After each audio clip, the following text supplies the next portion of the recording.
My daughter-in-law whispered, "We'll kick him out after Christmas." Little did she know, the house she thought she'd inherit was already gone, sold before she could touch a dime. For 18 months, she'd been secretly poisoning me, plotting my life away. But this Christmas, I turned the tables, recording every lie, every cruel plan.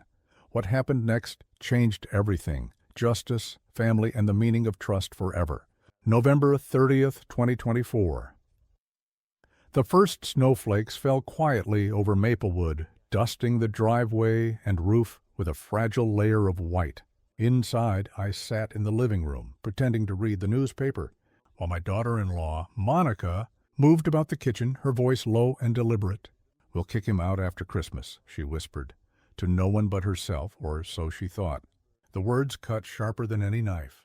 I set the paper down slowly, careful not to reveal that I had heard everything.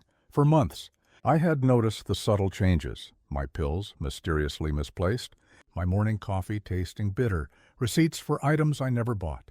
Each small act seemed innocent alone, but together they formed a pattern too deliberate to ignore. Monica had moved into our house under the guise of helping me after my wife, Eleanor, passed, claiming she wanted to support the family. But support, I realized, was never her intention. December 2nd, I began keeping a journal. Every conversation, every small act of manipulation was recorded in meticulous detail. I knew that if I were to be declared incompetent, all would be lost. The house, my savings, the memories Eleanor and I had built. I could not let that happen. I set up a discreet camera in the kitchen, hidden behind a small figurine of an owl Eleanor had loved. Every time Monica entered, her movements, the way she handled my medications, the subtle gestures, all captured. December 5th, my appointment with Dr. Reynolds. Monica had already spoken to him on the phone, painting me as confused, forgetful, at times aggressive. "Your father-in-law is deteriorating faster than I expected," she told him, her voice rich with false concern. I decided then that I would give her a performance she wouldn't forget. A day before the appointment, I drank a cup of coffee she had laced with half the pills she thought I would never notice. The mild drowsiness that followed became my costume. I stumbled slightly, dropped a napkin, murmured half-forgotten phrases.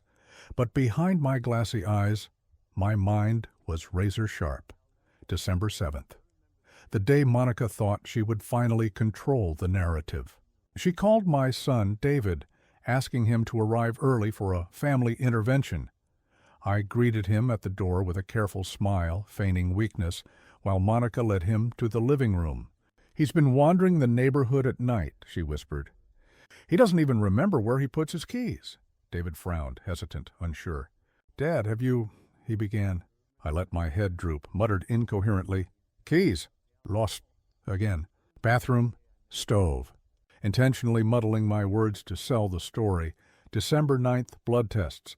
I visited Dr. Patel under the guise of a routine checkup, insisting I'd been feeling unusually drowsy and confused. The results came back the next day. Elevated levels of a sedative that should have been impossible for someone like me who had never been prescribed it. 2.5 milligrams of zolpidem, a full therapeutic dose, in my system. Enough to induce memory lapses, confusion, and disorientation. The exact symptoms Monica had been fabricating. I made copies of the report, storing one in my safe deposit box, another with my attorney, Claire Matthews, along with instructions. If anything happens to me before December 25th, open these documents and call the police. December 10th, video evidence review. The hidden camera captured Monica crushing pills into my coffee cup on at least 15 different mornings. She hummed quietly as she worked, completely unaware that the camera had an unobstructed view. Audio clips were already being saved to a secure drive, timestamps unalterable. The pieces were falling into place. If she thought she could commit her plan without consequences, she had grossly underestimated me. December 12th, I rehearsed my act. When the day came, I would appear confused, sluggish, seemingly unable to answer basic questions. But every word I uttered would be carefully controlled. Every pause, every murmur designed to reinforce her assumptions, while I recorded her lies, her manipulations, and her plotting. I called Detective Larkin at Minneapolis PD, carefully explaining that I suspected a scheme to commit elder abuse and financial fraud. He listened politely, advised caution, and promised to follow up if evidence could be provided. December 14th. I prepared my digital recorder, concealing it in my cardigan pocket. Monica believed she was about to achieve her objective, a documented case of my cognitive decline, a route to place me in memory care, and complete access to my assets. She had no idea that I had been preparing my own countermeasures for weeks. I sipped the tainted coffee she had brewed, letting the mild sedation hit, all while keeping an eye on her every movement. December 15th, 2024. The day of the appointment with Dr. Reynolds. Monica entered the room, feigning concern, guiding me to a chair like a helpless old man. "He's been confused, agitated," she whispered to the doctor, her voice a perfect mixture of care and insistence. I nodded slowly, eyes glassy, murmured, "Yes." "Confusion. Lost keys." While my recorder captured every word for 20 minutes, I stumbled through a performance of mild incoherence, just enough to convince the casual observer of a problem. Dr. Reynolds nodded along, taking notes, seemingly reassured. Monica leaned closer, whispering instructions and lies. Meanwhile, I pressed record, documenting her every fraudulent claim, knowing this would be the foundation for her eventual downfall. By the time the appointment ended, I had over an hour of evidence, video, audio, and blood work that could not be disputed. Monica left the office confident she had succeeded. Little did she know her entire narrative had been captured, time-stamped, and preserved. Christmas, she thought, would be the beginning of her triumph. In reality, it would mark the start of her undoing. December 20th. Monica was oblivious to the storm gathering in her own kitchen. I spent the weekend reviewing every clip, every recording, every receipt, making duplicates and backups. One set went to my safe deposit box, another to my attorney Claire with a sealed letter. "If I disappear, call the police immediately." I knew I had to act carefully. One misstep, and all the evidence could vanish. December 23rd. Monica finalized her Christmas plan. She had already printed the commitment paperwork, pre-filled and signed with my forged signature, ready to present to David first thing on Christmas morning. Her ambition was flawless in its cruelty. She would separate me from my family, sell the house, and move to Florida with the pension money. Every detail of the scheme had been rehearsed, every word carefully calculated. December 24th evening. I sipped the coffee she had prepared, allowing myself to appear sluggish and unsteady. Monica hummed as she set the table for our quiet Christmas Eve, confident I would fall entirely into her trap. David was in the study pretending to work on last-minute holiday tasks, unaware of the full extent of his wife's deception. My grandson Tyler was decorating a small tree, laughing quietly, blissfully ignorant of the tension swirling around him. December 25th, 8 a.m. Monica brought me the usual coffee, tainted with the same sedative that had become her tool of control. I made a show of drinking it slowly, letting the drowsiness settle into my bones, while hiding the determination in my eyes. This was the performance of my lifetime, one I had rehearsed for weeks. Tyler brought me a gift, a book Eleanor had loved. I smiled genuinely, resting my hand on his shoulder as if nothing were amiss. By 9 a.m., David and Tyler were gathered in the living room. Monica saw her moment approaching. "Danny, I need to speak to you privately," she whispered, guiding him to the kitchen. I followed quietly, making sure every step was captured by my hidden recorder. "Your father had another wandering episode last night," she said, her voice soft, careful to sound credible. The neighbors were concerned. "He's becoming increasingly forgetful and aggressive." David frowned, glancing back at me. "Dad, is that true?" I let my head droop, murmuring vaguely about misplaced keys and burned toast. Monica nodded triumphantly, confident she had reinforced the narrative of my declining mental state. She went on to reveal her master plan, commitment papers signed for January 3rd, sale of the house, moving the family to Florida, limiting visits to me to twice per year.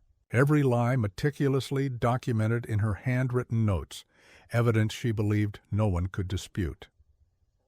I remained quiet, letting her weave her web, all while capturing her confession in real time. Then, with the calm precision of someone who had waited for this moment for months, I stepped forward. What good memories are we preserving here, Monica? My voice was steady, low, and deliberate. She froze, panic flickering across her face. Dad, you should be resting, she stammered. I pressed play on the recorder, letting the audio fill the kitchen. Monica's voice echoed back, "The beauty is it's all legal. Power of attorney for an incompetent relative.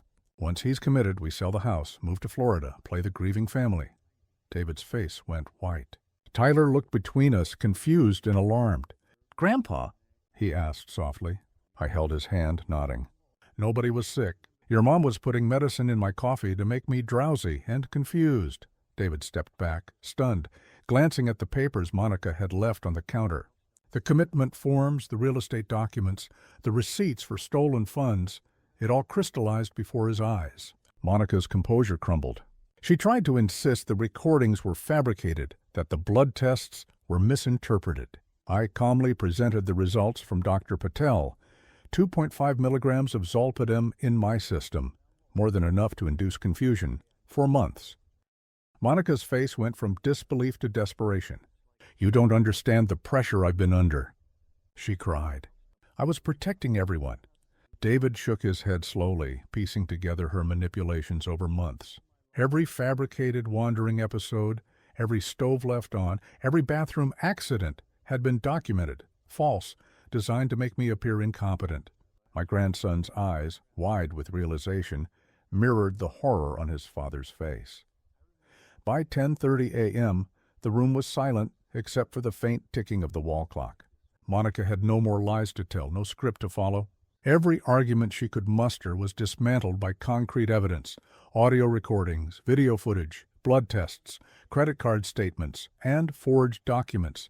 The trap I had quietly set over weeks had closed with surgical precision. Monica's plan to control and profit from my supposed decline had failed spectacularly. By 10:45 a.m., I called Detective Sarah Thompson, code word prearranged, now. Within minutes, the unmarked squad car rolled up the driveway. Monica's panic was instantaneous. She recognized the look in my eyes, the calm that comes from someone who has already won. She backed toward the kitchen counter, eyes darting between David, Tyler, and the approaching officers. "Patricia Wilson Thompson," Detective Thompson announced formally as she stepped inside. "You're under arrest for elder abuse, fraud, forgery, and conspiracy to commit involuntary commitment." Monica tried one last feeble defense. "I was his caregiver. He's delusional?" she shouted. Officer Martinez stepped closer, the photographer documenting everything. Pill crushers, mason jars of drugged coffee, commitment papers with forged signatures. Every single piece of evidence meticulously catalogued. I remained calm. Standing beside Tyler and David, I could see the shift in their perception, realization washing over David as he pieced together the months of deception. Tyler, holding my hand, nodded slightly, understanding on a level only children sometimes grasp. The truth was clear. Monica had planned my removal from my own home, my isolation, and the theft of everything I had. December 26th, 9 a.m. I drove to Claire's law office with David and Tyler. The Peterson Development property sale had been voided overnight. Margaret had orchestrated a shell company sale earlier, ensuring Monica could not profit from her crimes. The house was now in my control, and my plan was already in motion. I handed over a folder to Claire with complete documentation and instructed her, "Deed this house to the Minnesota Alzheimer's Association." In memory of Eleanor, David looked at me in shock. "Dad, you don't have to—" I cut him off. "Yes, I do. Eleanor worried about my future. This ensures her memory funds research and helps families avoid what we endured." By noon, the deed transfer was complete. The house, appraised at $950,000, now belonged to charity. I smiled quietly. Justice was not only coming for Monica, but also leaving a lasting legacy. December 27th, 10 a.m., Patricia's arraignment. I sat in the gallery, David beside me, Tyler clutching my hand tightly. Judge Williams addressed her. "Video evidence shows a deliberate 18-month campaign of poisoning and fraud. Audio recordings confirm your admissions. Medical documentation disproves any cognitive decline. How do you plead?" Monica, realizing the weight of the evidence, said, Not guilty, Your Honor. Judge Williams set bail at $50,000, funds she no longer had access to. Detective Thompson caught my eye after the hearing. The Florida Condo Company is cooperating. Down payment will be returned or donated to elder abuse prevention programs. I nodded. Donate it. I have everything I need. David, Tyler, my dignity. That's enough. Packing my belongings for Sunset Manor that afternoon, David apologized repeatedly. I should have seen it, he said quietly. I shook my head. Monica fooled everyone. It wasn't your fault. Even Monica's family arrived later, confused and angry, demanding answers. Where is she? They asked. She'll be delayed, I said politely. 3 to 7 years, depending on her sentence. Sometimes truth is the cruelest gift.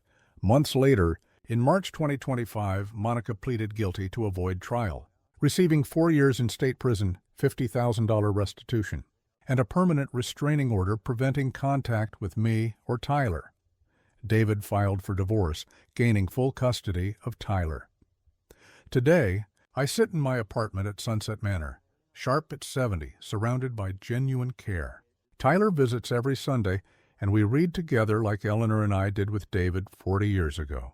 I volunteer 3 days a week at the Minnesota Alzheimer's Association, sharing my story to help prevent elder abuse. The research grant funded by Eleanor's house has already advanced early detection methods. Sometimes the sweetest revenge isn't anger. It's living well, with integrity, dignity, and those who genuinely care. Monica's betrayal is now a closed chapter. Justice has been served, memory preserved, legacy honored, and peace restored. Watching Tyler laugh, seeing David at my side, I realized that no deception, no greed, and no poison could steal what truly matters: family, love, and the quiet triumph of truth.